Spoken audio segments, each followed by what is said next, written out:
Hello दोस्तों, स्वागत है आप सभी का मेरे चैनल पर। और आज एक महत्वपूर्ण टॉपिक लेके मैं आपको इस वीडियो में आया हूँ। बहुत समय से एक विवाद चल रहा था, यहाँ सुप्रीम कोर्ट का एक डिसीजन आया है बच्चों के आरक्षण को लेके। तो उस डिसीजन में क्या था कि अब तक क्या होता था कि जो बच्चे जनरल ओबीसी एससी एसटी वाले हैं तो अलग अलग आरक्षण सबके लिए होता था, ओबीसी एससी एसटी सबके लिए, ईडब्ल्यूएस के लिए। तो जिसका भी जो है जब कट ऑफ आती थी तो चारों कैटेगरी की अलग अलग आती थी। तो उसमें क्या था कि अगर ओबीसी वाले बच्चे के मार्क्स जनरल वाले बच्चे के मार्क्स से ज़्यादा हैं तो वो जनरल में काउंट हो जाता था। तो उसको लेके एक डिसीजन सुप्रीम कोर्ट का आया। उसमें क्या है कि अभी तक जो मामला है कि हमारे जो ओबीसी एससी एसटी वाले बच्चे हैं ये जनरल में काउंट हो जाते थे अगर इनके मार्क्स जनरल कैटेगरी से ज़्यादा पे हैं। तो इसको लेके विवाद एक खड़ा हुआ। ये विवाद खड़ा क्यों हुआ? एक बहुत पुरानी भर्ती थी 2016 की, 2016 या 17 की ये भर्ती थी, एसएससी जीडी वाली। एसएससी जीडी की भर्ती थी, 62,000 कुछ पद थे। इसमें ये मामला उठा था और तब से अब तक जो है इस पे विवाद चल रहा था। उस हाई कोर्ट ने डिसीजन दिया था बच्चों के फेवर में, लेकिन सुप्रीम कोर्ट ने इस डिसीजन को बदला है। तो इसमें अभी तक होता क्या था कि अगर कोई भी बच्चा ओबीसी का है, एससी का है या एसटी का है, वो जनरल कैटेगरी से ज़्यादा मार्क्स लेके आता है। मान लीजिए कि जनरल की जो मेरिट है वो 70 नंबर पे है और ओबीसी एससी एसटी की आप मान लीजिए कि 65 नंबर पे है।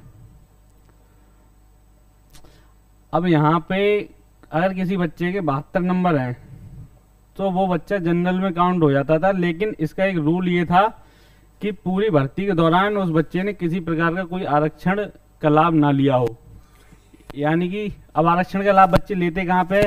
सिर्फ एज में, आयु में ही बच्चे आरक्षण का लाभ लेते हैं। अगर आयु मांगी गई है आपकी 18 से लेके 25 साल तक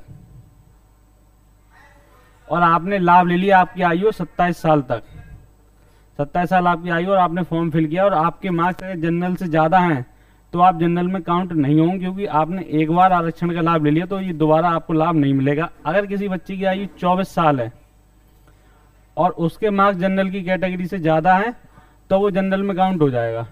ये पूरा मामला है।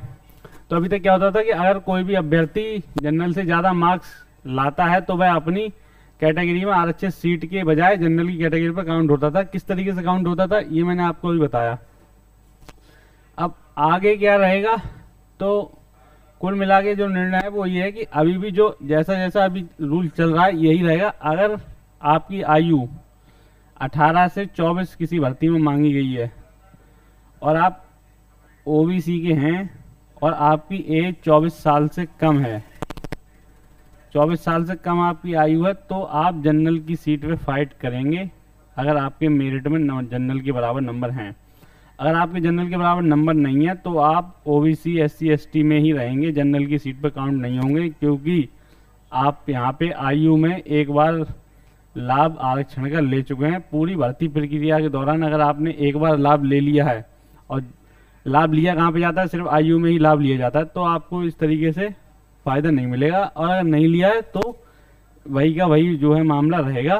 तो इसमें कोई बहुत बड़ा बदलाव नहीं है। बच्चे परेशान थे या फिर डाउट में थे कि अब क्या होगा, तो ऐसा कुछ नहीं है। जैसा मामला चल रहा था वैसा ही रहेगा, उसी तरीके से सब कुछ रहेगा।